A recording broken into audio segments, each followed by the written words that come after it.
नमस्कार। प्लैनेटेक्स पर आपका स्वागत है और हमेशा तरह आपसे निवेदन है प्लैनेटेक्स को सब्सक्राइब करें, बेल आइकन जरूर दबाएं, हमारी वीडियोस को लाइक करें एंड फ्रेंड्स एंड फैमिली के साथ शेयर भी जरूर करें। दोस्तों, डोनाल्ड ट्रंप के बारे में क्या ही कहा जाए। उनका बिहेवियर या उनकी प्रेडिक्टेबिलिटी, ये सब कुछ जो है टोटली जो है अनप्रेडिक्टेबल है। कब कैसे बिहेव करें, क्या करें, कोई कंसिस्टेंसी नहीं है किसी भी तरह की। मतलब कि जो है कह सकते हैं कि तारतम्य नहीं है कि वो कर क्या रहे हैं और सोच क्या रहे हैं।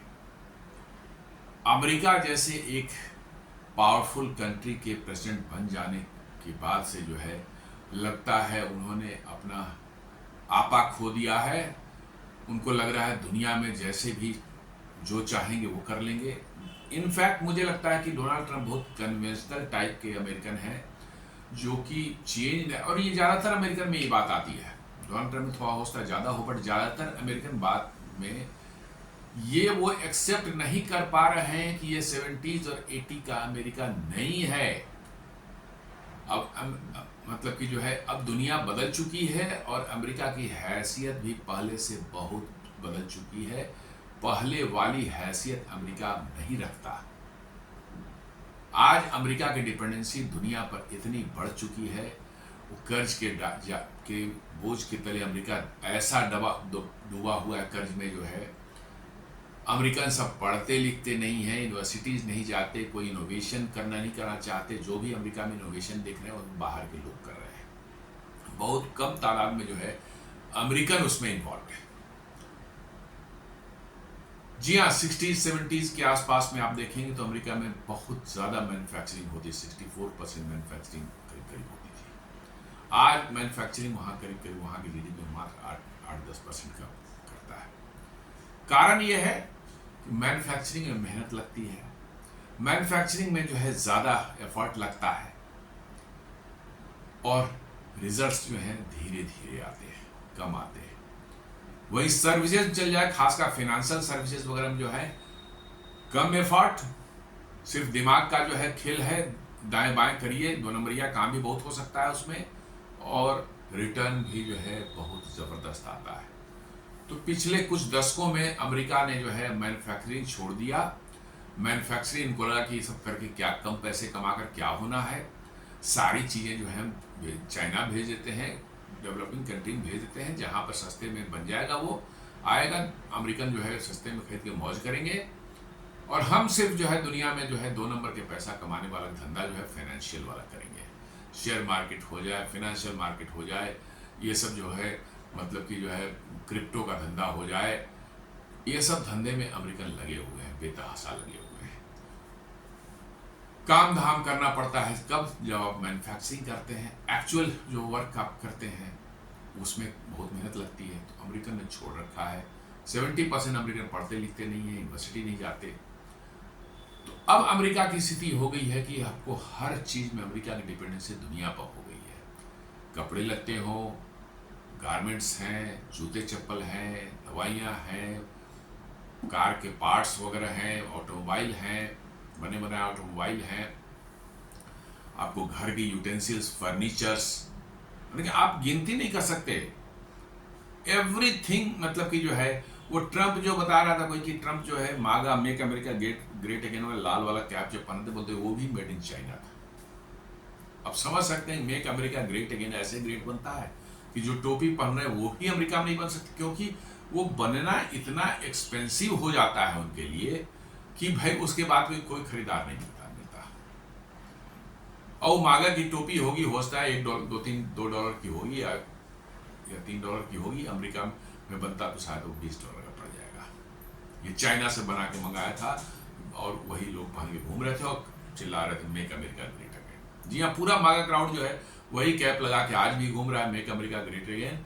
और वो कहाँ बना हुआ है? चाइना से मंगा रखा है। तो ये ऐसे नहीं होता। आप काम करना नहीं चाहते, आप चाहते हैं कि आपको बैठ के मौज मस्ती मिले, आप चाहते हैं कि हम दुनिया की सारी सुविधाएं आपको मिले और उसके लिए आपको मेहनत नहीं करना पड़े, ना पढ़ना लिखना पड़े, ना शारीरिक श्रम करना पड़े, कुछ भी नहीं हमें करना पड़े। उसी का नतीजा है कि अब परसों जो है ट्रंप ने जो है फार्मा इंपोर्ट्स पर जो है, दवाइयों पर जो है 100% का टैरिफ लगाया है। खैरियत है कि इस बार टैरिफ जो सिर्फ भारत पर नहीं पूरी दुनिया पर लगा दिया है, नहीं तो उनका बस चलता तो इसमें भी वो जो है ऑयल को लेकर के जो है 100% जो है भारत के फार्मा पर शायद लगा देते हो, लेकिन शायद कहीं थोड़ी बहुत शर्म बाकी होगी, कहीं से आ गई होगी तो उन्होंने नहीं लगाया। बट एम तो इनका यही था कि भारत को किसी तरह से झुकाएं, भारत को बर्बाद करें। दरअसल ये उनकी जो है सोच में ये घुसी हुई है कि भारत की इकोनॉमी को हमें क्रश करना है, चौपट करना है, ताकि भारत हमारा कॉम्पिटिटर बन के नहीं हुए। एक चाइना ही उनसे नहीं संभल रहा है, भारत भी यदि खड़ा हो जाएगा तो फिर तो उनके लिए बड़ी आफत हो जाएगी। और इसलिए 1 by 1 जो है ये लग रहा है, चूंकि भारत से भी करीब करीब 8-10 बिलियन डॉलर के जो है एक्सपोर्ट्स होते हैं, मतलब कि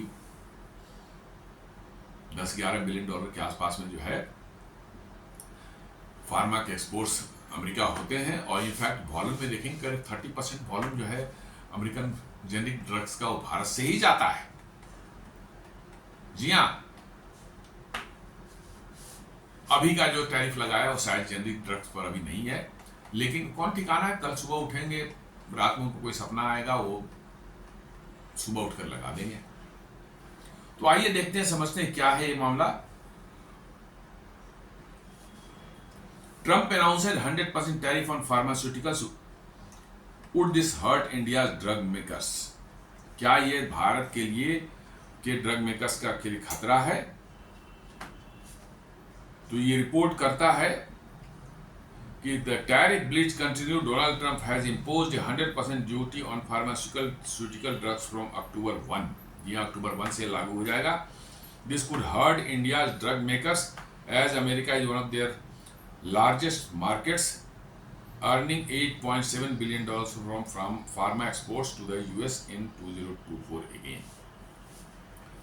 जी हाँ, भारत के लिए अमेरिका एक बड़ा, फार्मा के लिए बहुत बड़ा मार्केट है।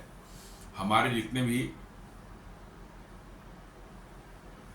फार्मास्यूटिकल प्रोडक्ट्स एक्सपोर्ट होते हैं करीब 30% जो है वो अमेरिका ही जाता है। हम करीब करीब 24-25 बिलियन डॉलर के जो है फार्मास्यूटिकल एक्सपोर्ट्स करते हैं, और उसमें से करीब 8.7 बिलियन डॉलर लास्ट ईयर 24 में जो है अमेरिका गया था। इसका मतलब है कि अमेरिका भारत के फार्मास्यूटिकल्स के लिए बड़ा मार्केट है, और उस पर यदि कोई आंच आती है तो भारत को नुकसान तो होगा। लेकिन क्या ये नुकसान सिर्फ भारत को होगा या अमेरिका को भी होगा, और किसको ज्यादा हो सकता है? चूंकि 100% टैरिफ लगाया है उन्होंने, सभी देशों पर लगाया है, इसलिए जो है वो मामला वहीं पर हो जाता है। वही सभी को लग रहे हैं तो चलो हम पर भी लग रहा है, तो कोई हमें डिस्क्रिमिनेटरी नहीं है। लेकिन ये देखने वाली बात होगी कि क्या इससे अमेरिका पर क्या असर पड़ेगा, वहां के कंज्यूमर्स पर क्या असर पड़ेगा, और भारतीय फार्मास्यूटिकल इंडस्ट्री पर क्या असर पड़ सकता है।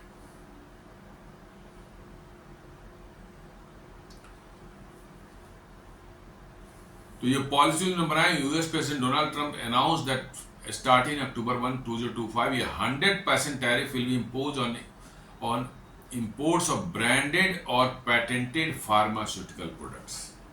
इसमें जेनरिक ड्रग्स का जिक्र नहीं है, ब्रांडेड होना चाहिए वो, और साथ साथ जो है पेटेंटेड भी होना चाहिए। पेटेंट जो होती है, कोई आपने दवा का आविष्कार किया तो पेटेंट जो है आपको मिलता है कितने साल के? 5 साल के लिए। 5 साल तक दूसरा कोई वो दवा नहीं बना सकता, उसके बाद वो आपका पेटेंट का राइट जो है खत्म हो जाता है, then any one can make. ये पेटेंटेड ड्रग्स की बात करें, ब्रांडेड और पेटेंटेड ड्रग्स फार्मास्यूटिकल प्रोडक्ट। और ब्रांडेड वो हैं जो किसी खास नाम से बिकते हैं, जैसे हम लोग भारत में देख लें, पैरासीटामोल जो है वो क्रोसिन के नाम से बिकता है, कालपोल के नाम से बिकता है, डोलो के नाम से, ये सब ब्रांड्स हैं अलग अलग। लेकिन आप जेनरिक ड्रग्स होंगे तो उनको किसी कालपोल या मतलब कि जो है क्रोसिन या डोलो के नाम नहीं, सिर्फ उस पर लिखा होगा पैरासीटामोल, इसलिए उसको जेनरिक बोलते हैं। यहां पर जेनरिक का जिक्र नहीं, वो कहते हैं ब्रांडेड और पेटेंटेड फार्मास्यूटिकल प्रोडक्ट्स। और भारत जो वहां भेजता है मोस्टली जो है वो ज्यादातर बोल सकते हैं 90% के लगभग में जो है वो जेनरिक ही होता है। और भारत जेनरिक ड्रग का अमेरिका का सबसे बड़ा सप्लायर है। और जेनरिक ड्रग फिलहाल इस टैरिफ के दायरे में नहीं है, लेकिन आप कह नहीं सकते डोनाल्ड ट्रंप किस दिन उठें और वो भी लोगों को लगेगा अरे छूट गया, चलो इसको भी लगा देते हैं। जी हाँ, जैसे H1B वीजा में हुआ, उन्होंने लिया, यू टर्न लिया, कुछ फिर से अनाउंसमेंट, कुछ मॉडिफिकेशन कर दिए, अब इसमें भी कुछ कर देंगे। शुरू में जो रेसिप्रोकल टैरिफ उन्होंने लगाया था उसमें फार्मा को छोड़ रखा था, फिर 50% जो लगाया रशियन ऑयल के लिए जो है उसमें 25% जो एडिशनल लगाया रशियन ऑयल के लिए, उसमें भी फार्मा को छोड़ रखा था। अब सडनली उनको किस दिन याद आ गई होगी, नींद में सपने में आ गया होगा, भैया भारत फार्मास्यूटिकल से बहुत कमा रहा है। जैसे उनको याद आ गया कि भाई भारत रिफाइंड प्रोडक्ट बेच के यूरोप में बहुत पैसे कमा रहा है, तो लगाओ भाई टैरिफ लगाओ। तो उन्होंने टैरिफ लगा दिया। अब फिर इसमें जेनरिक छूट गया है, क्योंकि होमवर्क करके वो कोई काम करते नहीं है। डोनाल्ड ट्रंप जो है पूरी होमवर्क करके उनकी टीम कोई काम नहीं करती। सारी टीम उनकी सड़क छाप है, वो होमवर्क नहीं करते, बस बैठे टेबल पर जो वहीं पर 2-4 लाइन लिख करके एक प्रेसिडेंशियल ऑर्डर साइन कर दिया, एग्जीक्यूटिव ऑर्डर निकाल दिया, हो गया खत्म मामला जो है। वो रिसर्च करते नहीं है, क्योंकि रिसर्च करने वाला दिमाग उनके पास में नहीं है कि इसके क्या असर हो सकते हैं, क्या किस तरह के असर वहाँ के लोगों के हेल्थ सेक्टर के में जो प्राइसेस जो हैं बढ़ेंगे। इंश्योरेंस कंपनियां जो इंश्योरेंस देती हैं हेल्थ की जो है वो अपना प्रीमियम बढ़ा देंगी, हॉस्पिटल अपने चार्जेस बढ़ा देंगे, सारा कुछ आपको हो सकता है वहां पर। लेकिन डोनाल्ड ट्रंप तो डोनाल्ड ट्रंप है भाई, उनको क्वेश्चन कोई कैसे कर सकता है। तो वही मैं कहा था कि फिलहाल जो है आपका अभी तो दिख रहा है कि जेनरिक ड्रग्स पर नहीं लगा है, इसलिए भारत को बहुत फर्क नहीं पड़े, थोड़ा बहुत फर्क पड़ेगा, बहुत माइनर सा, लेकिन बहुत फर्क ना पड़े। लेकिन जेनरिक पर भी लग जाएगा तो फर्क पड़ेगा।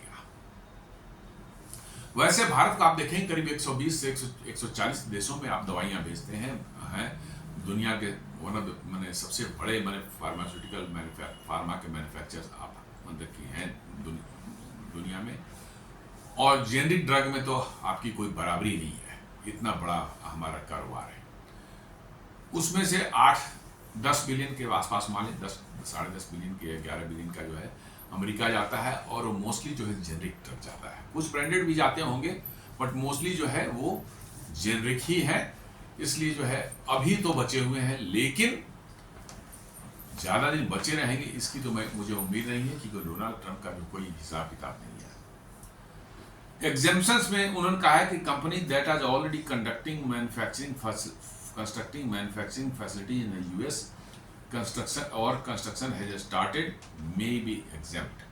कहते हैं कि जो कंपनी यदि अभी बाहर से ला रही है और उनका कोई फैक्ट्री वहां पर है या फैक्ट्री वो अंडर कंस्ट्रक्शन है, उनको जो है ये टैरिफ नहीं लेगा, उनको एग्जेम्पशन है। तो भारत की बहुत सी कंपनियां, डॉक्टर रेड्डी लेबोरेटरीज हैं, सन फार्मा है, ये सब ऑलरेडी वहां फैक्ट्रीज इनकी बनी हुई है, ऑलरेडी बनी हुई है। तो मुझे लगता है कि वो भारत से इंपोर्ट करेंगे तो शायद बच जाए। वही लिखा है, companies that are already constructing manufacturing facility in the US construction has started may be exempt. उनका कहना है कि भैया जिनकी फैक्ट्री है या जिन्होंने कंस्ट्रक्शन शुरू कर दिया है उनको नहीं लगेगी।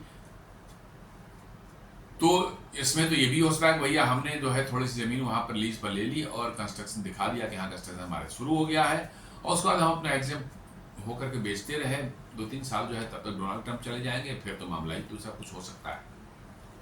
तो ये भी हो सकता है, ये भी संभव है। जिन कंपनियों को दिक्कत होगी वो वहां पर एक ले लेंगे प्लॉट, किस पर्पस में दिखा देंगे कि फैक्ट्री लगानी है, दवा बनानी फैक्ट्री लगानी है, और वो अप्लाई कर देंगे, उनको एग्जेम्पशन मिल जाएगा, वो यहाँ से सप्लाई करते रहेंगे। 2-3 साल में तो लगता ही है फैक्ट्री बनाने में जो है, तब तक डोनाल्ड ट्रंप का टर्म खत्म हो जाएगा और फिर मामला वहीं का वहीं आ जाएगा। तो ये इसकी भी संभावना लगती है। लेकिन मेरा मानना है कि अल्टीमेटली जो है वहाँ का हेल्थ सेक्टर बुरी तरह से जो है इससे प्रभावित होने वाला है। मैं साफ साफ बोलता हूँ, हमेशा बोलता हूँ कि आफ्टर ऑल अमेरिका से जो है मैन्युफैक्चरिंग शिफ्ट क्यों हुई। भाई वहाँ अच्छा खासा मैन्युफैक्चरिंग चल रहा था, हर चीज़ का मैन्युफैक्चरिंग, गाड़ियाँ बनती थी, मतलब स्टील बनते थे, एल्युमिनियम बनता था, दवाइयाँ बनती थी, मतलब कि जो है गारमेंट्स बनते थे, हर चीज़ बनता था अमेरिका में। कोई ऐसी चीज़ नहीं कि नहीं बनती थी। उनके जीडीपी में 64% तक का मैन्युफैक्चरिंग का मतलब कि जो है हिस्सा था, लेकिन वो घट करके 8% आ गया। Why? There must be a reason. 2-3 reason जो मैं समझता हूँ। अमेरिकन लेजी हो चुके हैं, वो काम धंधा फिजिकल वर्क करना नहीं चाहते। फैक्ट्री में फिजिकल वर्क की जरूरत होती है और अमेरिकन फिजिकल वर्क नहीं करना चाहते। Physically they are not fit for factory job. दूसरा, वो पढ़ना लिखना छोड़ चुके हैं, वो नहीं पढ़ते लिखते हैं। 70% लोग जो है मतलब स्कूलिंग से निकले, थोड़ा बहुत कोई स्किल सीख करके जो है उनकी 4-5 हज़ार डॉलर की जॉब तो ऐसे ही कहीं मिल जाती है। मिनिमम जो वहाँ का सैलरी है वो भी सुनते हैं कि $2,000 या $3,000 के में है। ये $30,000 यदि साल का जो पैकेज है मिनिमम वेजेस का जो है, तो आप समझ $30,000 का मतलब समझ 26-27 लाख रुपए इंडियन करेंसी में एनुअल है। वो आदमी फिर मतलब कि जो है काहे को पढ़ाई लिखाई करेगा, क्यों पढ़ाई लिखाई करेगा? उसको बिना ज़्यादा पढ़े जो है उसको 27 लाख का 25 से 30 लाख का इंडियन करेंसी में यदि जॉब मिल जाती है, बढ़िया से वो खाएगा पिएगा मौज करेगा। और यही अमेरिकन को हो गया कि अब ज़्यादा पढ़ना नहीं है, 10वीं 12वीं तक पढ़ लिया, उसका निकलते हैं 4-5 हज़ार रुपये, 2-3 हज़ार डॉलर का जो है $4,000 का उनको मिल जाता है जॉब। उतने में कार भी मेंटेन हो जाती है, एक छोटा सा किराए में मकान ले लिया और उनका खाना पीना हो जाता है, चलना शुरू, मौज मस्ती अपना शुरू हो जाती है उनकी। तो वो काम करना नहीं चाहते। तो एक तो ये हो गया कि भाई वो मतलब कि जो है वो नहीं वर्क करना नहीं चाहते। अब सारी की सारी फैक्ट्री जो है बाहर से लोगों को बुलाकर आप चलवाएंगे, वो भी आपको पसंद नहीं आ रहा है। जैसे H1B वीज़ा को आपने देख लिया कैसे उन्होंने मतलब कि जो है H1B वीज़ा आखिर क्या है भाई? आप स्किल्ड वर्कर को बाहर से ला रहे हैं क्योंकि आपके यहाँ वर्कर्स नहीं है उस लेवल के, उस पर भी आपने जो है डंडा चला रखा है कि नहीं उनको भी नहीं रहने, उनको भी भगा देना है, कोई नए को नहीं देना है। $1,00,000 जो है एंट्री योग मारेगा उसको, उससे $1,00,000 वसूलेंगे, तो वो भी नहीं हो सकता। और अमेरिकन भी आपके यहाँ काम करना नहीं चाहते। क्या हो सकता होगा, कैसे मैन्युफैक्चरिंग होगी, कैसे फैक्ट्री चलेगी? तो ये कहना बहुत आसान है कि भैया हमने टैरिफ लगा दिया इसलिए सारी दुनिया अब हमारे यहाँ के फैक्ट्री लगाएगी। No, I don't think so. ऐसा it is not going. Otherwise बहुत आसान काम था, कुछ नहीं करना है, आपको हर चीज पर टैरिफ लगा देनी है, सारी दुनिया भाग करके आएगी आपके यहाँ फैक्ट्री लगाने के लिए। This would have been the easiest, मतलब कि जो है फिर बेकार भारत में मोदी जी PLI स्कीम और ये सब जो चला रहे हैं उसका कोई जरूरत नहीं। सीधे टैरिफ लगाइए, सारी दुनिया भाग करके आएगी आपके यहाँ लगा देगी, फैक्ट्री लगा देगी। ये यदि सोच है तो मैं समझता हूँ कि उनकी टीम जो है निहायत ही बोगस किस्म की है। उनको इतना तक समझने की इकोनॉमी कैसे काम करती है, इकोनॉमिक्स कैसे काम करता है। टैरिफ सिर्फ हम लगा देंगे इसलिए सारी दुनिया आकर फैक्ट्री मेरे यहाँ लगा देगी। पहली बात तो आपको देखना चाहिए फैक्ट्री आपके यहाँ से उठ के गई क्यों थी, व्हाट वाज द रीजन। यदि वो आप नहीं समझ पा रहे हैं तो फिर आपको तो ये इस चीज का कोई आपको कभी समझ नहीं पाएंगे कि नहीं, मतलब कि जो है कैसे वहां मैन्युफैक्चरिंग को प्रमोट किया जाए।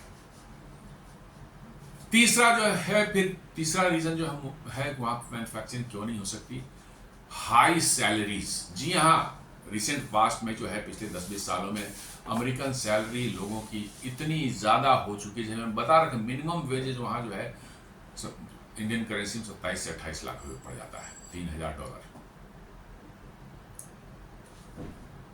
30,000 डॉलर मतलब का पैकेज बने हुआ है साल का, माने $2,500 महीने है, $2,500 पर मंथ।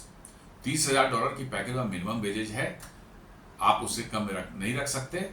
और उतने में तो भारत में तो 10 साल 15 साल 20 साल एक्सपीरियंस वाले इंजीनियर्स मिल जाएंगे और बड़े बड़े मतलब कि लोग जो मिल जाएंगे जो कि 10 साल 15 साल के एक्सपीरियंस वाले, वहाँ नहीं, मिनिमम उतना देना ही देना है।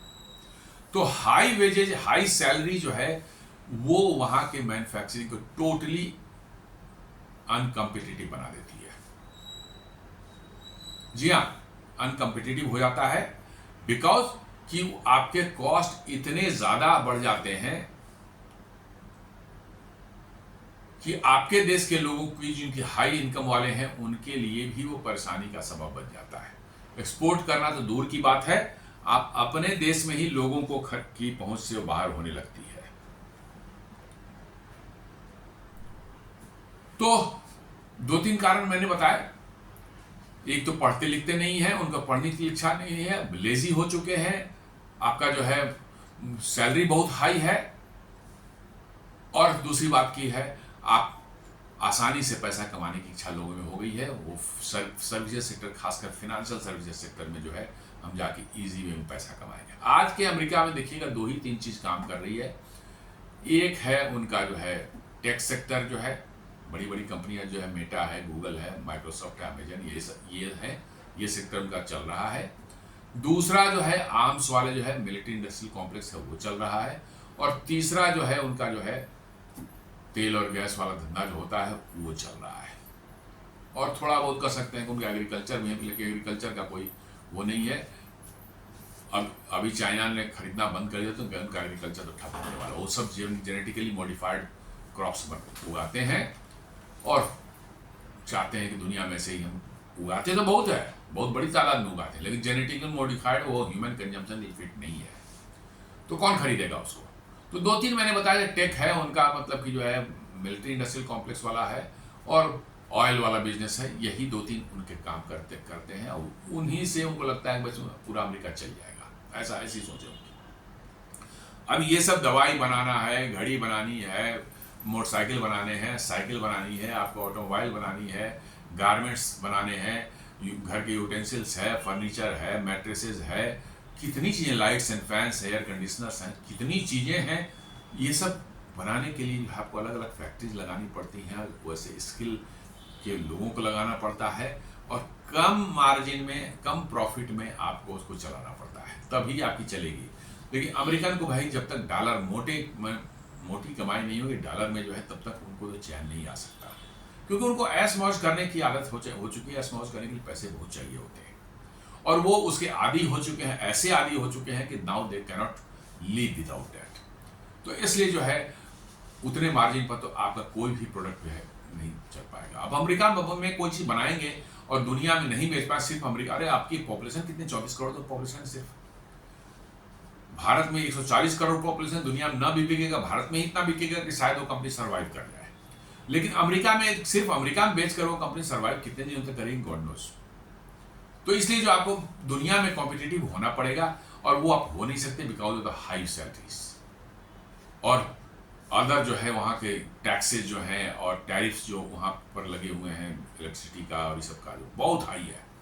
इसलिए जो है आपका ओवरऑल जो प्रोडक्ट निकल करके आता है, इट बिकम्स वेरी एक्सपेंसिव, और उसको दुनिया नहीं खरीद सकती, क्योंकि उसी क्वालिटी के, उसी ग्रेड का की जो है प्रोडक्ट्स जो दुनिया में अवेलेबल है चीपर प्राइस पर, तो इसलिए अमेरिका में नहीं बन सकता। इसलिए मैं आई हैव सीरियस डाउट्स कि डोनाल्ड ट्रंप के इस एफर्ट से जो है कोई भी दवाई कंपनी अमेरिका में जाके अपना कंपनी, जिन्होंने खोल रखा है, तो पहले से खोल रखा है, उन्होंने पता है क्या करना है, और वो मतलब कि बना रहे हैं, कम दवाइयाँ बनाते हैं लेकिन मोटे दाम पर बेच कर बढ़िया मुनाफा कमाते हैं। अमेरिका में 2-4-5% पर दवाइयाँ बनती हैं, जी हाँ, और सारी दवाइयाँ वो बाहर से मंगाते हैं, because it is damn cheap.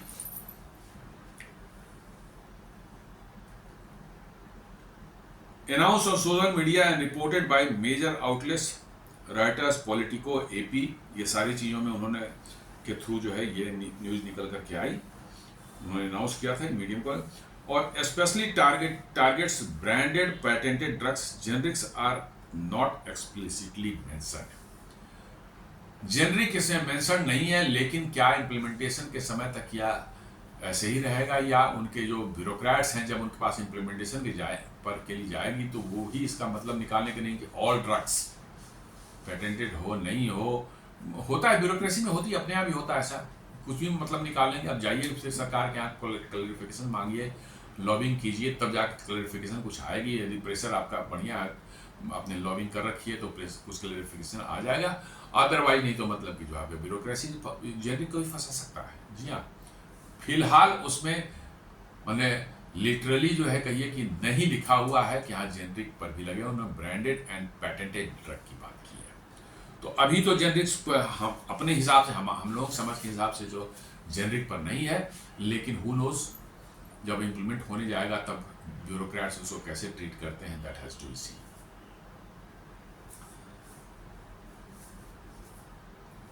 और उन्होंने इसको लगाया है कैसे, किस बेसिस पर, क्या इसका प्रिटेक्स्ट लिया है।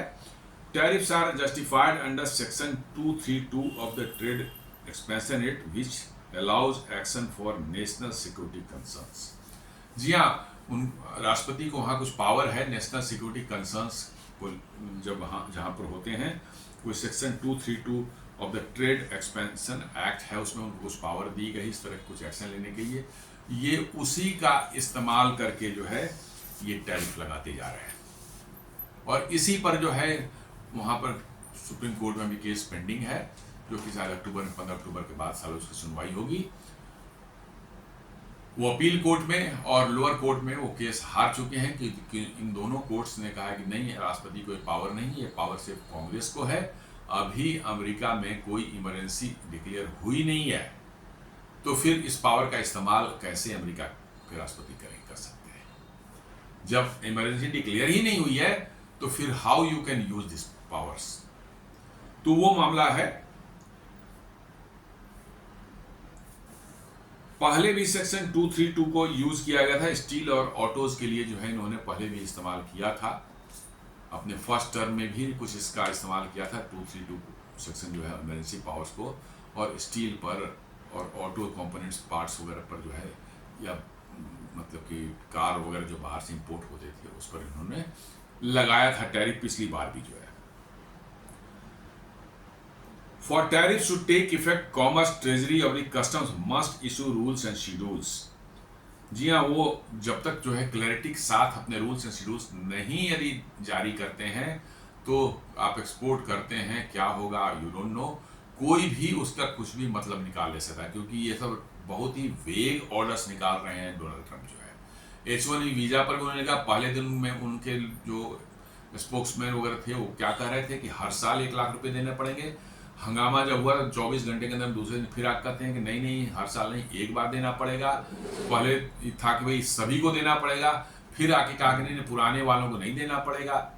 तो ये सब अमेरिका में अभी हो रहा है, क्योंकि वहाँ सरकार जो है बिल्कुल वैसे लोगों द्वारा चलाए जा रहे हैं हु आर सिंपली, कह सकते हैं कि सड़क छाप लोग हैं। उनको न सरकार चलाने का एक्सपीरियंस है, न डिप्लोमेसी का एक्सपीरियंस है, बस पावर में आ गए, वो समझते हैं कि हम दुनिया में कुछ भी कर बैठेंगे। वो अपने आप को अभी भी 70s का 60s का जो अमेरिका समझते हैं कि भैया अमेरिका ने एक इशारा दे दिया दुनिया को तो दुनिया लाइन में लग जाती थी। अब कोई उनकी बात सुनने को तैयार नहीं है। साथ साथ जो है कहते हैं कि expect legal challenges from pharmaceutical companies, US buyers and possibly foreign governments. जी हाँ, हो सकता है कि लीगल चैलेंजेस भी इस पर हों, जैसे कि और पहले वाले टैरिफ पर हुआ है, और वो भी कोर्ट में, सुप्रीम कोर्ट तक गया हुआ। तो लगता है इसमें फार्मास्यूटिकल कंपनीज जो हैं वहाँ अमेरिका की जो इंपोर्ट करती हैं दवाइयाँ, या यूएस में जो खरीदने वाले बायर्स हैं वो मन कर सकते हैं, और शायद हो सकता है कि बाहर की फॉरेन गवर्नमेंट्स भी करें। फॉरेन गवर्नमेंट्स करेंगे तो उनका उतना ज़्यादा नहीं इम्पैक्ट होगा, बिकॉज की जो है आप नहीं कर सकते किसी देश को कि जबरदस्ती हम आपके यहाँ माल बेचेंगे, ये आप नहीं कर सकते। ये उस देश की इच्छा पर है कि भैया वो आपका सामान लेना चाहता है, नहीं लेना चाहता है। यू कैन नॉट से कि नहीं, आप अपना सब कुछ खोलिए, हम बेचना चाहते हैं। बेचना तो डोनाल्ड ट्रंप भी चाहते हैं, अपने सारे एग्रीकल्चर प्रोडक्ट्स जेनेटिकली मॉडिफाइड जो है उनके कॉर्न और सोयाबीन वगैरह भारत में बेचना चाहते हैं। मांसाहारी दूध जो है वो बेचना चाहते हैं भारत में। आपकी एमएसएमई खुलवा करके वहाँ जो है उनकी कंपनियां जो है बेच करके आपकी एमएसएमई की चौपट करना चाहिए, वो चाहती तो है, बट आपने नहीं कहा कि नहीं, ये इस क्षेत्र में नहीं घुसने देंगे आपको। उसी तरह से जो है आप कोई कहे कि नहीं नहीं फार्मास्यूटिकल को बेचने दीजिए अमेरिका में, तो ये कोई देश कहे तो नहीं चलेगा। हाँ, इसके लीगल है, जो अमेरिका के अंदर में इसके यूजर्स हैं, जो वहाँ कंपनियां इंपोर्ट करती हैं, या वहाँ पर मतलब कि जो है कंज्यूमर्स जो हैं, जो जिन पर जो है इसका बोझ पड़ेगा, वो सब करें तो कोर्ट में निश्चित रूप से जो है ये मामला सीरियसली है, क्योंकि ये हेल्थ सेक्टर एक ऐसा सेक्टर है जिस पर कि जो है सबकी कंसर्न रहती है, सारे सरकार की, लोगों की, कम्युनिटीज़ की, हर किसी का कंसर्न रहता है कि भाई हेल्थ एक ऐसा इम्पॉर्टेंट इशू है जिस पर कॉम्प्रोमाइज़ करने की बात दुनिया में कोई नहीं सोचता। हर कोई चाहता है कि भाई उसको प्रॉपर हेल्थ फैसिलिटी मिले, रीजनेबल प्राइस पर मिले, और सरकारें भी कोशिश करती हैं। लेकिन अब मान लीजिए सरकार की पॉलिसी की वजह से ही जो है वो महंगी हो जाए सारी चीज़ें जो है, तो निश्चित रूप से सरकार को तो कटघरे में खड़ा किया ही जा सकता है। लेकिन ये कौन करेंगे? वो ये वहाँ के लोग ही करेंगे, वहाँ की संस्थाएं करेंगी, और वहाँ के जो है इंस्टीट्यूशंस और जो है कंपनीज हैं वो कर सकती हैं। हम कहेंगे भारत सरकार लड़ जाए कि वहाँ कोर्ट में चल जाए, भैया हमारे कंपनी को माल नहीं बेचने दे रहे हैं, दिस थिंग विल नॉट, मतलब कि जो है स्टैंड देयर, वो ऐसा नहीं चलेगा। क्या इसमें कवर्ड है, क्या नहीं कवर्ड है? कवर्ड में जो है ब्रांडेड और and patented drugs, originator products, biologics, specialty medicines. जी हाँ, ये है ब्रांडेड एंड पेटेंटेड ड्रग्स। जो है, जो पेटेंटेड ड्रग्स नॉर्मली वो नए ड्रग्स होते हैं जो कि 5 साल के अंदर, पेटेंट मिलने के 5 साल के अंदर के हैं, 5 साल के बाद वो पेटेंट लैप्स हो जाता है, then it become free for anyone to manufacture that. लेकिन 5 साल के अंदर में यदि रहेंगे तो पेटेंटेड की कैटेगरी में आएगी, और उस पर उन्होंने लगा कि पेटेंटेड ड्रग्स जो है बाहर कंपनी देशों से आगे 100% टैरिफ लगेगा। फिर ब्रांडेड का मतलब है कि हम, जैसा मैंने बताया कि पैरासीटामोल को हम लोग यहाँ भारत में क्रॉसिन, कालपोल, डोलो के नाम से जानते हैं, ये ब्रांड हो गया। पाकिस्तान में जो है पैरासीटामोल को कुछ और नाम से जाना जाता है, पैनाडोल या कुछ और कुछ बोलते हैं। तो ये ब्रांड उस देश, तो ब्रांडेड की दवा जो होंगी उन पर भी ये लग जाएगा। यदि ब्रांडेड नहीं है, सिर्फ उस पर जो है जो सॉल्ट है या मॉलिक्यूल है वो लिखा हुआ है, पैरासीटामोल लिख कर क्या भेजा जा रहा है, तो ये नहीं, इस पर नहीं लगेगा अभी के हिसाब से। Not directly covered in generic medicine, जो कि भारत की क्या स्ट्रेंथ है, भारत जेनरिक मेडिसिन ही भेजता है। जी हाँ, भारत जो है जेनरिक मेडिसिन ही भेजता है, और यही भारत के साथ अभी तक तो इस पर नहीं दिख रहा है। लेकिन मेरा पूरा शक है कि जैसे ही डोनाल्ड ट्रंप को पता चले कि भाई लगा तो दिया हमने लेकिन भारत फिर भी बच गया,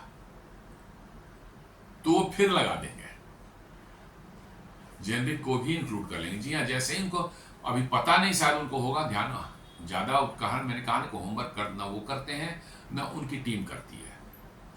उनको जैसे ही कोई बताएगा कि भारत तो फिर भी बच गया, वहां से तो जेनरिक सब आता है और ये तो बेचते रहेंगे हमें, तो समझ लिए फिर बवाल आपका शुरू हो जाएगा, फिर वो ठोकेंगे, जेनरिक को भी उसमें इंक्लूड करेंगे।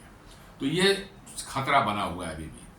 और ग्रे एरिया मान लीजिए लेते हैं, branded, generic, contract manufactured patented drugs, APIs may or may not be affected depending on HTS codes। जी हाँ, कुछ ब्रांडेड जेनरिक्स भी जो कुछ ब्रांडेड का उसमें बनती है, कंपनी उसका मतलब नाम कुछ अपना देकर, जेनरिक भी जो है ब्रांडेड उसको बना रही है कुछ कंपनियां जो है, वो उसमें थोड़ा ज़्यादा प्योर जेनरिक से ज़्यादा चार्ज करते हैं, वो उन्होंने भी अपना कुछ अपना ब्रांड उसको दे रखा है। तो वो एक ग्रे एरिया की, पता नहीं उस पर लगेगा नहीं लगेगा, लेकिन जैसे ही ब्रांड आपने बनाया मेरे हिसाब से उस पर लग जाएगा। और कॉन्ट्रैक्ट मैन्युफैक्चर्ड पेटेंटेड ड्रग्स, जैसे कि अमेरिका कोई कंपनी ने भारत की किसी कंपनी को दे दिया, पेटेंटेड ड्रग है लेकिन कॉन्ट्रैक्ट मैन्युफैक्चरिंग के तहत जो है उसने इसको भारत में मैन्युफैक्चर करवाया, लेकिन अमेरिका में बिकेगा उसी कंपनी के नाम से। बनाने वाली कंपनी भारत की है, लेकिन डब्बे वब्बे सब जो है उस पर रैपर पर जो नाम वाम छपेगा वो उसी कंपनी का होगा, जो कि आपको कॉन्ट्रैक्ट मैन्युफैक्चरिंग करके जो दे करके जो है वो दवाई बनवाई है। तो ये भी है कि पता नहीं ये कॉन्ट्रैक्ट में वहाँ मैन्युफैक्चर से जो है ब्रांडेड दवाइयाँ जो बनवाई जाएंगी दूसरे देशों में, क्या उन पर भी लगेगा, ये थोड़ा ग्रे एरिया यहाँ पर भी है। और active pharmaceutical ingredients, raw material जो होता है दवाइयों का, वो भी बड़ी तादाद में भारत जो है अमेरिका में बेचता है, तो वो इसके अंदर कवर्ड है या नहीं है, ये भी अभी पूरी क्लैरिटी थोड़ी नहीं है इस पर। ये समय आने पता चलेगा कि भाई ये सब ग्रे एरिया जो दिख रहे हैं उनका मतलब क्या है, क्या उन पर लगेंगे या नहीं लगेंगे, वो तो शुरुआत होगी। अब वहाँ पर इसलिए कहा जा रहा है कि भाई पहले रूल्स रेगुलेशन और पूरे उसके प्रोसीजर्स जो है आप बना दें, तभी इसको लागू करें। लेकिन अमेरिका में जिस तरह से भी हो रहा है, बिना सोचे समझे जो हो रहा है, तो you can never be sure कि क्या हो जाए। और यही इसी कारण जो पूरी दुनिया में भी अनस्टेबिलिटी बनी हुई है। अब इकोनॉमिक्स को ये देखा कैसे कौन इसको पे करेगा। ये जो आफ्टर ऑल जो ये 100% टैरिफ लगाया है, तो इसको पे कौन करेगा। तो पहली बात तो है कि इंपोर्ट जो करने वाला होता है वो पे करता है, एक्सपोर्ट करने वाला तो पे करता नहीं है। जो कंपनी वहाँ अमेरिका की है जो एक्सपोर्ट इंपोर्ट करती है वो पे करती है। हॉस्पिटल्स जो हैं जो उसका इस्तेमाल करते हैं वो पे करते हैं। और अल्टीमेटली द यूएस के पेशेंट्स जो हैं उन्हीं पर ट्रांसफर होता है। इंपोर्टर ने पे कर दिया टैक्स को, टैरिफ को, लेकिन वो टैरिफ के कारण जो एक्स्ट्रा पैसे लगे वो तो कॉस्ट में, दवाई कॉस्ट में ऐड हो जाएगा। तो कोई हॉस्पिटल खरीदेगी तो वो भी मतलब कि जो अपने पेशेंट से एक्स्ट्रा चार्ज करेगी, या कोई पेशेंट जो है डायरेक्ट किसी डीलर के यहाँ जाकर के जो है रिटेल के यहाँ खरीद रहा है, तो उसमें बढ़े हुए प्राइस में ही उसको मिलेंगे। क्योंकि जिस कंपनी ने इंपोर्ट किया था, I don't think in any condition that company is going to pay from their own pocket. तो कंपनी डूब जाएगी। वो तो 100% एक्स्ट्रा टैरिफ है और आप बेचेंगे उसके हाफ प्राइस पर, तो कैसे होगा। तो आपका तो कंपनी डूबने वाली थी। इसलिए वो पैसे अल्टीमेटली जाएगा किस पर, वहां के पेशेंट्स पर, अमेरिकन पेशेंट। उनको अब महंगी दवाइयां मिलेंगी, और महंगी दवाइयां मिलने के कारण जो है वहां पर हेल्थ इंश्योरेंस भी जो है वो महंगा हो जाएगा। क्योंकि हॉस्पिटल्स के जो बिल बढ़ जाएंगे, हॉस्पिटल से दवाइयां देगा तो वो भी ऐड करेगा उस कॉस्ट में। तो इंश्योरेंस कंपनियां को ज़्यादा पे करने पड़ेंगे हॉस्पिटल्स को जो है। तो वहाँ पर क्या होगा, हेल्थ प्रीमियम्स ड्रास्टिकली जो है अप होने वाला है। ऐसे ही हेल्थ इंश्योरेंस जो है वहाँ के लोगों की गर्दन में पकड़ के रखे हुए, इतना महंगा है वो। और ये जैसे ही ऐड होगा तो और एक्सपेंसिव होने वाला है हेल्थ इंश्योरेंस। पार्शियल एब्जॉर्प्शन भी हो सकता है कि ऐसा भी हो, एक्सपोर्टर्स जो हैं वो भी कुछ अपना एब्जॉर्ब कर लें। भारत से चाहते हैं अपने मन कम से बिजनेस बनाए रखने के लिए थोड़ा सा वो एब्जॉर्ब कर लें। थोड़ा सा जो है मतलब कि जो है इंडियन फर्म्स थोड़ा सा करें, may lower margin to remain competitive. जी हाँ, हो सकता है, लेकिन 100% लगाया, आप कितना कम करेंगे? 2-3%, 5% आप कम करेंगे, लेकिन 100% उन्होंने ऐड किया है, उतना तो आप कम ही नहीं कर पाएंगे, उतना एब्जॉर्ब नहीं कर पाएंगे। इसलिए जो है मुझे ये बहुत फिजिबल नहीं लगता। कंपनी में shift production to US facilities and third countries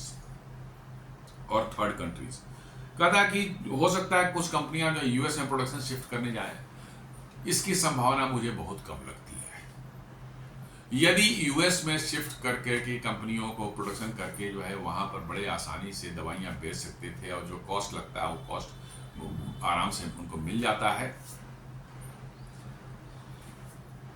तो मुझे लगता है कि वहां से शायद मैन्युफैक्चरिंग शिफ्ट ही ना होती। जो बार बार मैं कहता हूं कि वहां पर जो माहौल है, जितना सैलरी जितनी हाई हो चुकी है, इलेक्ट्रिसिटी टैरिफ्स जितनी हाई हो चुकी है, आप वो मतलब कि जो है टैक्सेस वगैरह जो हैं इतने हाई हैं, ऐसे में ये उम्मीद करना कि साहब वहाँ कोई चीज़ बनाकर कॉम्पिटिटिव रह पाएंगे, इट्स जस्ट नॉट पॉसिबल, संभव नहीं है। नहीं ऐसा होता तो चीज़ें वहाँ पर अमेरिका में बनती रहती, आज ही बनती रहती, वो शिफ्ट नहीं होती अमेरिका से। इसलिए मैन्युफैक्चरिंग अमेरिका में अब करना, जो करने जाएंगे, कितना वायबल होगा, कितना वायबल नहीं होगा इकोनॉमिकली जो है वो देखने वाली बात होगी। बट मेरे हिसाब से जो है ये सोचना कि हाँ 1-2 कंपनियां हो सकता चली जाएं, नो प्रॉब्लम। अब तो समय आ रहा है कि अमेरिकन कंपनियां अमेरिका छोड़ के जो बची कुची हैं वो अमेरिका से बाहर निकलने का सोच रही हैं, और लोग सोच रहे हैं कि भैया टैरिफ लगाने के कारण जो है कंपनियां वहां चली जाएंगी। नहीं, हो सकता है ये भी हो जाए कि भाई वहाँ की जो बची कुची कंपनियां वो भी बाहर निकल जाए, कहीं कहाँ झमेले में पड़ना है, कहीं शांति से अपना बिजनेस करेंगे, इसकी भी पूरी संभावना है। जैसे आपने देखा कि 2 दिन पहले बोइंग ने अनाउंस किया था कि वो अपना प्रोडक्शन फैसिलिटी, कुछ प्रोडक्शन फैसिलिटी मैक्सिको ले जा रहा है। सोचिए, बोइंग अमेरिका का प्राइड है, 100 साल से पुरानी कंपनी हो चुकी है और वो अपने प्रोडक्शन को ले जा रही है कहाँ, मैक्सिको ले जा रही है। There must be some compelling reasons. आप जिस देश में आपका हेडक्वार्टर है उसी देश में आपका मैन्युफैक्चरिंग हो रहा है, इससे अच्छी चीज तो हो ही नहीं सकती थी। आप उसको उठा के बॉर्डर क्रॉस करके जो ले जा रहे हैं दूसरे कंट्री में, तो there must be some compelling reasons. ऐसे तो नहीं हुआ होगा। डोनाल्ड ट्रंप ने फिर फोन उठा के उसका सीईओ को धमकाया, दोनों के बीच बहुत बहसबाजी हुई। सीईओ ने भी कहा कि ये सब पॉलिटिक्स वगैरह नहीं चलेगा, हम अपनी कंपनी के लिए रिस्पॉन्सिबल है, अपना आंसरेबल है, और इसलिए हमारे बिजनेस डिसीजंस हैं, इसको हम चेंज नहीं कर सकते। तो जब बोइंग जा सकती है तो दवाई कंपनियां क्यों जाएंगी वहां पर अमेरिका में बनाने के लिए, मुझे समझ नहीं आता कि वही मतलब कि जो है people are thinking like that. Tesla जो है अपनी इलेक्ट्रिक बैटरी मैन्युफैक्चरिंग और क्यूबेक ले जा रही है, कनाडा में ले जा रही है। फोर्ड भी अपने बने प्लांट जो है वो उठाकर ले जा रही है कनाडा में बनाने के लिए। जी जनरल मोटर्स जो है अपने प्लांट्स को शिफ्ट कर रही है मैक्सिको। जॉन डीरी जो है उसके 182 ईयर्स के पुरानी जो कंपनी है फार्म इक्विपमेंट, बड़ी reputed company, farm equipments manufacture करने वाली जो है, फार्मिंग के जो है, वो चली गई है Mexico. Why the companies are living America?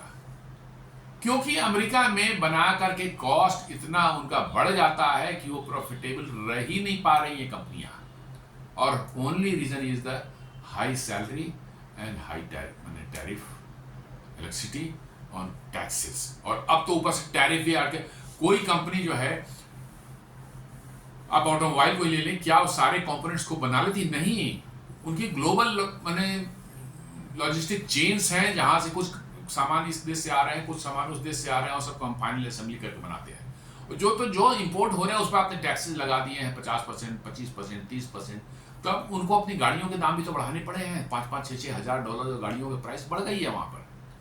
अब तो लोग कह रहे हैं कि अमेरिकन भी जो है वहां की गाड़ियों को अफोर्ड कर पाएंगे, नहीं कर पाएंगे, इट इज जस्ट मैंने कहना मुश्किल है।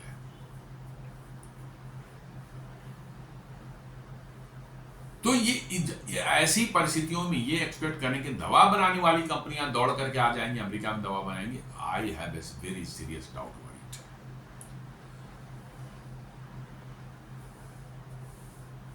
और चूंकि दवाइयां एक ऐसी चीज होती हैं कि लोगों के पास दूसरा कोई उपाय नहीं है अपने नियर एंड डियर्स की जान बचाने के लिए, अपनी जान बचाने दवाइयां तो खानी खाएंगे। तो ये बेसिकली कह सकते हैं कि आपको इन इलास्टिक होती है, मैंने उसमें कोई कॉम्प्रोमाइज करने की बात होती नहीं है। प्राइस ज्यादा भी है तो क्या करें, मजबूरी है, लोग उसको खरीदेंगे और खाएंगे। तो कह रहे हैं कि चूंकि ये इतना इन इलास्टिक है, इसकी डिमांड जो है दवाइयों की जो होती है, क्योंकि लाइफ सेविंग ड्रग्स जो है इसकी बगैर जो है लोगों की जान जा सकती है, तो लोग इसमें कॉम्प्रोमाइज नहीं करते, बढ़े हुए प्राइस पर भी लेते हैं। तो शायद कह रहा है कि कंपनियां जो बायर्स जो है still may import despite higher prices but pressure will rise. कह रहा है कि होता है लाइफ सेविंग ड्रग्स जो होते हैं वो अभी भी 100% टैरिफ पर भी वो इंपोर्ट होगा, और कंज्यूमर्स को जो है अल्टीमेटली पेशेंट्स को उसका डबल प्राइस देना पड़ेगा। तो अल्टीमेटली किसको इस पर डोनाल्ड ट्रंप मतलब को देना चाह रहे हैं? Ultimate sufferer is the US के जो पेशेंट्स हैं वो है।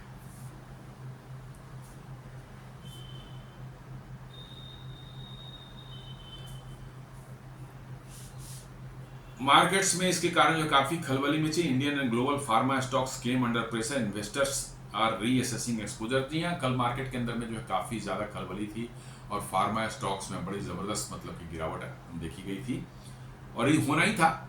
निश्चित रूप से इस तरह के न्यूज, नेगेटिव न्यूज आने पर मार्केट तो सेंटीमेंट पर ही चलता है, स्टॉक मार्केट। इस तरह की नेगेटिव न्यूज जहां आएंगी तो आपको समस्या तो मार्केट में देखते हैं। तो कल काफी ज्यादा फार्मा स्टॉक्स जो है वो गिरे हैं, लेकिन इतना भी नहीं गिरे कहें बहुत ज्यादा कोई पैनिक वाली बात है, कोई 1%, 1.5% ऐसे करके गिरे थे। आप देखना चाहें तो दिखेगा आपको। सन फार्मा 1.17% डाउन था, डेविस लैब्स जो 1.98% डाउन था, सिप्ला 0.68% डाउन था, टोरेंट फार्मा तो 0.41% अप था, doctor Reddy's laboratory -0.36%, Mankind pharma -1.63%, Zydus life 2.5% down, Lupin जो -1.05, Alkem lab -0.98, Abbott India -1.69, Aurobindo pharma -0.98, Glenmark जो है -1.47। तो गिरी तो है, लेकिन इट इज नॉट समथिंग कि बहुत मैंने समझ कि जबरदस्त कोई गिरावट नहीं। आधे परसेंट, 1%, 1.5%, मैक्सिमम जो है इसमें देख रहे हैं 2%, 2.5% का है। तो ये तो नॉर्मल दिन में भी होता है। हाँ, ये बात ये है कि सभी में गिरावट थोड़ी थोड़ी देखी गई है। नॉर्मल दिन में सभी में नहीं, कुछ गिरे रहे, कुछ अप रहते हैं, लेकिन जो है कल जो है सब थोड़े थोड़े ही, लेकिन सभी में गिरावट देखी गई है। लेकिन कोई इतना भी गिरावट नहीं है जिसको हमें पैनिक में आ जाए और कहें कि भैया बहुत जबरदस्त मतलब कोई चीज निगेटिव हो चुका है। तो इसलिए लगता ऐसा है कि बहुत ज्यादा इसका भी वो नहीं हुआ है। पॉलिसी पुशबैक जो है अमेरिका में होता है। US health care groups, insurers, hospitals and patient association expected to lobby strongly against steep price hike। जी हाँ, ये जैसे जो टैरिफ में जो है कोर्ट में गए थे बड़े बड़े कहना, और कुछ वहां के स्टेट्स भी गए हुए हैं। जी हाँ, जो डेमोक्रेटिक रूल्ड स्टेट्स हैं वो भी कोर्ट में गए हुए हैं टैरिफ के अगेंस्ट में। तो यहां पर भी देखने को मिल सकता है कि हेल्थ केयर ग्रुप जो है, इंश्योरर्स या इंश्योरेंस वालों को बड़ा झटका लगने वाला है इससे, क्योंकि उनकी पॉलिसी बहुत बढ़ जाएगी तो मुश्किल होगी। पेशेंट एसोसिएशंस, हॉस्पिटल्स, ये सब लॉबिंग कर सकते हैं। अमेरिका में लॉबिंग अलाउड है। पैसे दे करके जो है आप वहाँ के जो पार्लियामेंट के जो है मेंबर्स हैं, सीनेट और हाउस ऑफ रिप्रेजेंटेटिव के, पैसे दे करके आप उनको अपने बात को रखने के लिए जो है ये कर सकते हैं, हायर कर सकते हैं। जी हाँ, अमेरिका में कुछ अजीब नियम है कि आप वहाँ पार्लियामेंटेरियन को बुलाएं और पैसे दें आप, और कहें कि हमारी बात आप जाके रखिए, और आप उससे ज्यादा पैसे कोई दे दिया कि भाई नहीं उनकी बात नहीं रखें, आप हमारी बात रखिए, तो वो भी होता है वहां पर। तो ये कैसी डेमोक्रेसी आप अंदाजा, जो दुनिया की सबसे पुरानी डेमोक्रेसी, ये तो फ्रॉड है अपने आप में। दुनिया की सबसे पुरानी डेमोक्रेसी अपने भारत में, बिहार में लिच्छवी मतलब जो है जो था वहां पर था, सबसे पुरानी थी वो। आज से 2500 साल पहले जो है वहां पर मतलब कि जो है डेमोक्रेसी थी। लेकिन ठीक है, अमेरिका कहता है कि हम 300 साल या 250 साल या 300 साल जो कहते हैं, चलिए मान लिया। कहने का ये सेंस है कि वहां पर लॉबी आप कर सकते हैं। आप अपने जो है उस एरिया के जो मेंबर्स या किसी भी एरिया के जो है उनके मेंबर ऑफ पार्लियामेंट से उनको पैसे दे करके जो है आप लॉबिंग के लिए हायर कर सकते हैं, और लॉबी करते हैं। तो हो सकता है कि ये इंश्योरेंस हैं, हॉस्पिटल्स हैं, पेशेंट एसोसिएशन है, ये लॉबिंग करना शुरू करें strongly against steep price hike जो है इसके अगेंस्ट में लॉबी करेंगे। और चूंकि हेल्थ इश्यू है तो ये थोड़ा सा मैटर सेंसिटिव हो जाता है, क्योंकि ऐसे ही यूएस की हेल्थ फैसिलिटी जो है बहुत ही बुरे हालत में है। लोग बताते हैं कि आप वहां जाएंगे तो कई महीने, गवर्नमेंट वाले उसमें जाएंगे तो कई महीने आगे का आपको समय मिलता है डॉक्टर से अपॉइंटमेंट मिलती है, और medical insurance is too expensive. तो ये जो है आपको सब हो सकता है वहां पर। International response, affected countries including India are weighing table and trade and diplomatic actions. Diplomatic action ठीक है, वो सब चलता रहता है, लेकिन डोनाल्ड ट्रंप के साथ भी वो सब चीजें काम नहीं करती। अल्टीमेटली जो है यूएस के अंदर में ही जो प्रेशर बनेगा वही काम आएगा, और वही चीज मतलब कि जो है सक्सेसफुल हुई तो आपको फायदा देगा। अब इंडिया का हालत देख लेते, शेयर जो है US accounts for slightly 1/3 of India's pharma export. जी हाँ, जस्ट जितना हम लोग एक्सपोर्ट करते हैं फार्मा का, उसके करीब 1/3 जो है जाता है कहाँ, अमेरिका जाता है। फार्मा एक्सपोर्ट्स का हम लोगों ने पिछले साल जो $27.9 बिलियन का एक्सपोर्ट किया था, और इस साल जो है यूएस शेयर, इसमें यूएस का शेयर जो हमारा 7.8 से 8.7 बिलियन डॉलर्स का था, करीब करीब जो है 1/3। हम लोग क्या एक्सपोर्ट करते हैं, predominantly generics. Thus India is not the main target of the tariff. अभी तो नहीं दिख रहा है, but some Indian firms produce branded और पेटेंटेड ड्रग्स और फॉर्मुलेशंस। तो कुछ इंडियन कंपनी जो ब्रांडेड एंड पेटेंटेड ड्रग्स भी बेचते हैं, अमेरिका में भेजते थे, उन पर असर पड़ेगा। APIs, intermediaries and branded generics could be caught indirectly. जी हाँ, इनका नाम तो उस तरह से नहीं लिखा हुआ है, लेकिन जो ब्रांडेड हैं ये और जेनरिक्स के बारे में कुछ नहीं कहा गया है, इनको जो है और मतलब कि जो है हो सकता है कि वहाँ पर एक्सपोर्ट कंट्रोल में जो है कस्टम्स वाले पकड़ लें, उसका मीनिंग कुछ निकालें, बोले कि भैया नहीं, आपको भी देना पड़ सकता है। अभी हम कह सकते हैं कि सिर्फ एक जेनरिक्स जो हैं वो अपने आप को सेफ फील कर सकते हैं कि भाई कि उनको क्लियर कट है कि भाई प्योर जेनरिक है और जेनरिक का नाम इस जो है ऑर्डर में नहीं है, इसलिए वो शायद बच सकते हैं। इन्वेस्टर्स पॉइंट ऑफ व्यू है कि India equity benchmark open flat with pharma stocks under watch after the announcement. जी फार्मा स्टॉक्स तो कल थोड़े थोड़े गिरे हैं जरूर और थोड़े समय के लिए जरूर इन पर वो रहेगी, बट आई थिंक कि कोई बहुत ज़्यादा शायद असर न पड़े इस पर, क्योंकि जेनरिक्स पर को शायद न बंद कर पाएँ डोनाल्ड ट्रंप, बिकॉज की जो है जेनरिक्स की बड़ी मात्रा में वहाँ पर हॉस्पिटल्स में इस्तेमाल होते हैं जेनरिक ड्रग्स जो हैं, और उनके प्राइसेज यदि बढ़ेंगे तो अमेरिका में बहुत ज़्यादा रिसेंटमेंट लोगों के बीच में होता है। मे बी कि जेनरिक्स वाले शायद बच जाएँ, और यदि जेनरिक्स वाले बच जाते हैं तो फिर भारतीय फार्मा को कोई बहुत ज़्यादा कुछ नहीं होना है।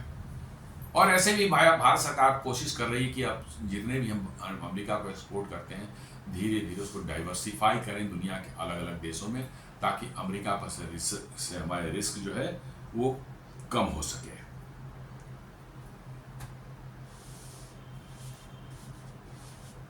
तो वही कहते हैं कि जो लॉसेज जो होंगे, मान ली 1/3 तो हमारा है ही एक्सपोर्ट, तो 1/3 तो हमारा जाता ही है।